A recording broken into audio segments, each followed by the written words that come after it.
Sore hari ini ibu memasak. Baunya sangat lezat. Eits, adik jangan mendekat.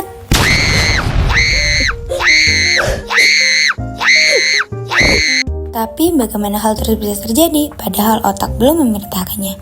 Oh, ternyata gerak ini disebut dengan gerak refleks. Gerak refleks merupakan respon tubuh yang terjadi secara otomatis dan cepat sebagai tanggapan terhadap rangsangan tanpa melibatkan proses berpikir atau sadar. Proses gerak refleks dimulai saat tubuh menerima rangsangan, misalnya saat terkena panas.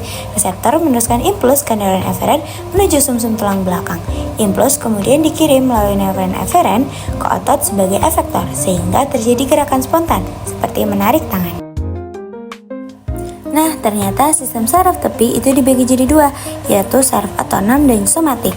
Sementara saraf otonom itu dibagi menjadi dua lagi, yaitu ada saraf simpatik dan parasimpatik. Secara singkatnya, saraf somatik adalah saraf yang bekerja secara sadar karena informasi dari neuron sensorik diproses oleh otak dan responnya pun berdasarkan analisis otak kita. Nah, organ tubuh yang bergerak mengikuti kinerja saraf somatik biasanya adalah rangka tubuh. Nah, saudara dari saraf somatik, yaitu saraf otonom, adalah saraf yang bekerja secara refleks. Semua gerakannya dipicu oleh situasi bahaya, ancaman, sakit, dan shock. Selain itu, saraf otonom juga bertugas mengatur detak jantung dan pernapasan kita, supaya bisa jalan terus tanpa diperintahkan oleh otak. Saraf otonom ini dibagi menjadi dua jenis, yakni saraf simpatik dan parasimpatik. Seperti yang kita bahas tadi, saraf otonom masih dibagi menjadi dua, yaitu simpatik dan parasimpatik. Keduanya ini bekerja secara refleks loh. Tapi ini dia bedanya, saraf simpatik bekerja ketika tubuh menerima stimulus berupa ancaman, stres, atau sakit. Sedangkan saraf parasimpatik ini bekerja saat tubuh kita rileks dan juga santai. Berikut adalah contohnya. Pada organ mata, saraf simpatis akan menyebabkan pupil melebar atau dilatasi saat menerima cahaya berlebihan sebagai respon terhadap situasi darurat atau ancaman. Sebaliknya, saraf parasimpatis menyebabkan pupil kembali ke ukuran normal atau kontriksi saat tubuh dalam keadaan rileks dan cahaya yang diterima sesuai. Nah, ini masih banyak lagi contoh-contoh lainnya yang bisa dipelajari sendiri ya.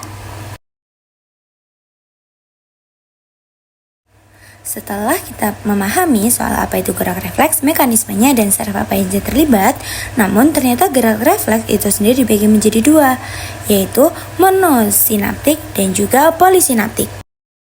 Yang pertama ada monosinaptik. Gerakan monosinaptik adalah jenis gerak refleks sederhana yang hanya melibatkan neuron sensorik dan neuron motorik.